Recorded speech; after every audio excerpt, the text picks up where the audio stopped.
Hello বন্ধুরা, সবাই কেমন আছে? তো আমরা এখন দেখতে পাচ্ছেন মা তারা বস্ত্রালয়ের সামনে রয়েছি। দেখতে পাচ্ছেন মা তারা বস্ত্রালয়ের ভিতরে রয়েছি। এখনো পর্যন্ত এটা রং হয়নি, তবে দেখতে পাচ্ছেন গোডাউনটা।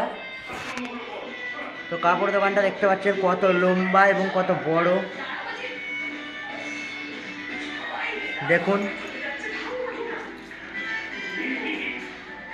এখানে এই যে শাড়িগুলো দেখতে পাচ্ছেন, আমি দেখানোর চেষ্টা করছি।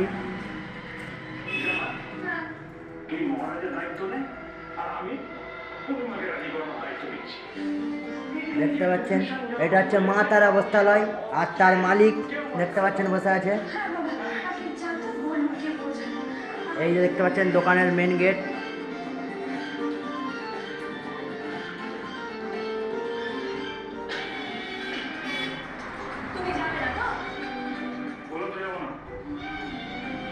দেখতে পাচ্ছেন দোকানটা, দেখিয়ে যাওয়ার চেষ্টা করছি। দেখতে পাচ্ছেন কত লম্বা। আর এইটি হচ্ছে আমাদের মা তারা বস্ত্রালয়ের মালিক। দেখতে পাচ্ছেন, ভালো করে দেখুন।